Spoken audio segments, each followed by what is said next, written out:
que nós tivemos um boom no turismo, graças ao esforço e à dedicação da SATA e graças a estas obrigações de serviço público, que nos permitiram fazer com que muitas ilhas, 5 gateways no arquipélago, conseguissem servir o turismo dos Açores. Muito bem, mas a verdade é que, e vamos já estender agora esta conversa aos outros nossos convidados, já é tempo de facto, a verdade é que, por exemplo, professor Mário Fortuna, a Câmara de Comércio e Indústria de Ponta Delgada, ainda há pouco tempo, em conferência de imprensa, dada pelo senhor, disse exatamente que, por exemplo, no ano passado, o mês de agosto, baixamos em termos de entradas de turistas nos Açores, enquanto as outras regiões aumentaram, e o senhor atribuiu a culpa exatamente aos transportes aéreos.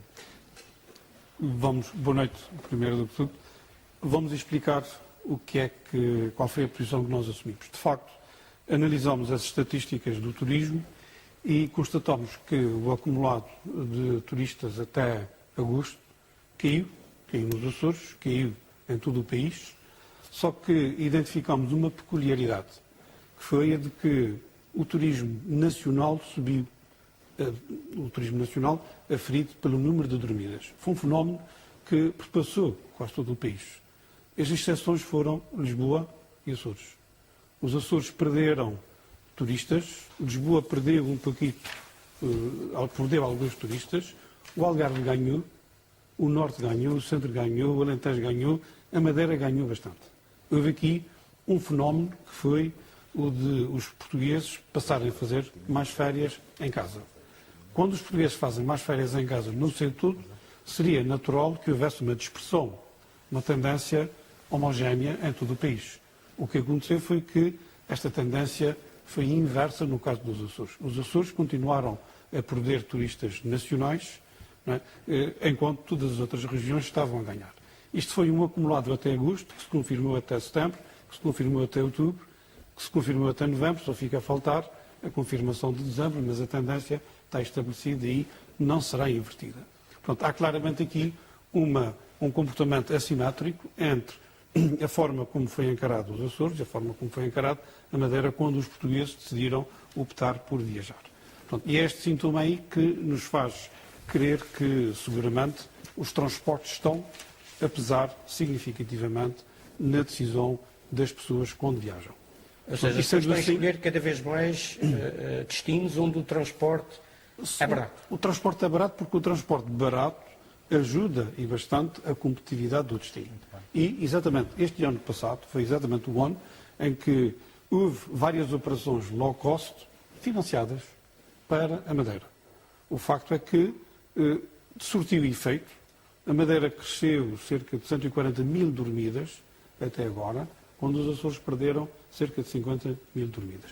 É este facto, que é um facto, que nos leva a pensar, ou que nos levou a pensar e a concluir que, de facto, há aqui um contributo que tem que ser dado pelos transportes na resolução deste problema. E qual é esse contributo do seu ponto de vista? O contributo tem que ser no sentido de se baixarem as tarifas para o destino Açores. Os Açores assumiram sobre si um novo desafio.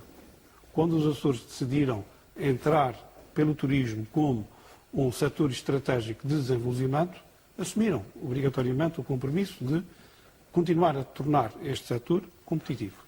E a competitividade é fundamental, porque se não houver competitividade, as empresas morrem. E neste momento o que estamos aqui a falar é da capacidade que já foi instalada e que precisa ser rentabilizada. Neste momento os hoteleiros estão a confrontar-se com quebras de mais de 10% nas dormidas.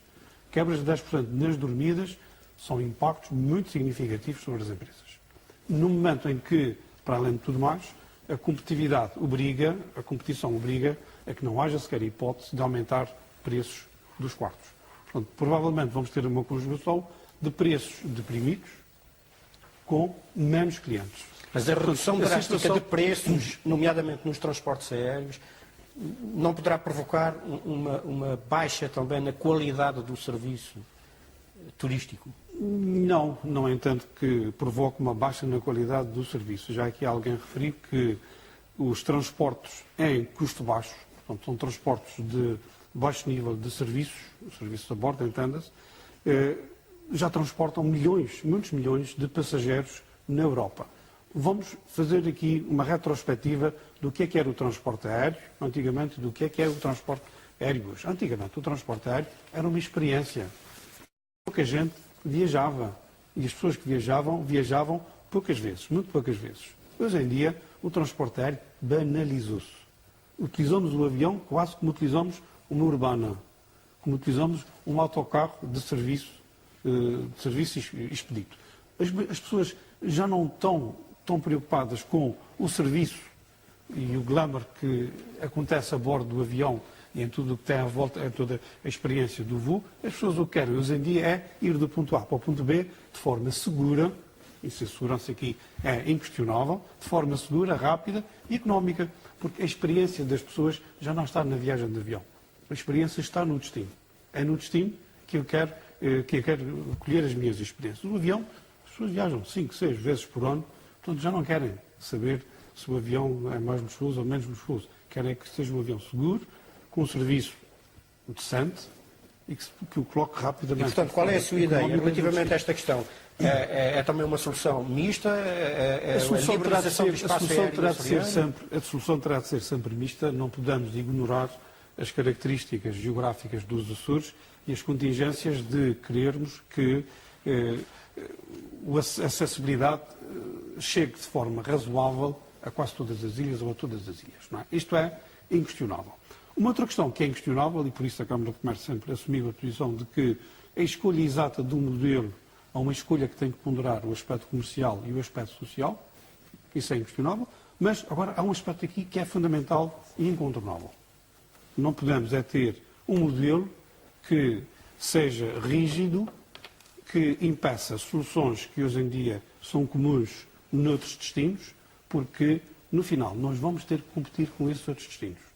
E o resultado, de qualquer que seja o modelo, tem que ser um resultado que não tire no avião a competitividade que porventura nós temos nos hotéis, nos restaurantes e na nossa paisagem. Mesmo que as outras ilhas sejam prejudicadas por isso? Não, não tem que ser, ninguém tem que ser, as ilhas não têm que ser prejudicadas. Há um aspecto aqui, por exemplo, vamos só falar aqui especificamente no caso do modelo de transporte aéreo para os Açores, para residentes. Eu, se quiser uma passagem low cost, não é? Uma passagem com outras características que não é aquela característica base sem flexibilidade, com total flexibilidade, eu não a posso comprar de uma forma regular.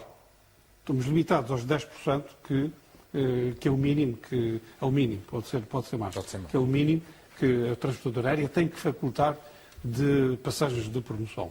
E quando eu tenho que comprar uma passagem regular, eu tenho que comprar uma passagem com flexibilidade total.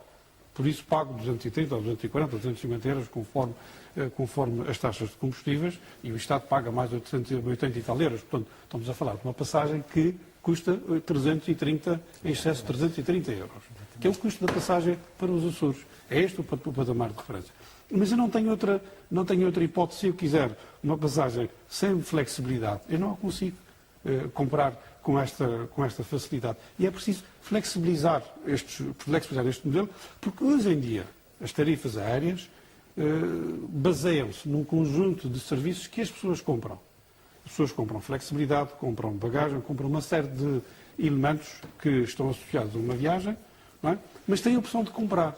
O problema aqui é que nós não temos estas opções. A passagem, portanto, o modelo sofre de uma rigidez imensa, e esta rigidez imensa que torna, em média, o transporte dos açorianos elevado para o destino nacional, comparativamente com outros destinos com distância similar. De resto, também é preciso aqui também notar uma coisa, é que quando comparamos os Açores com a Madeira em termos do período de voo, claro que os Açores estão a uma distância maior,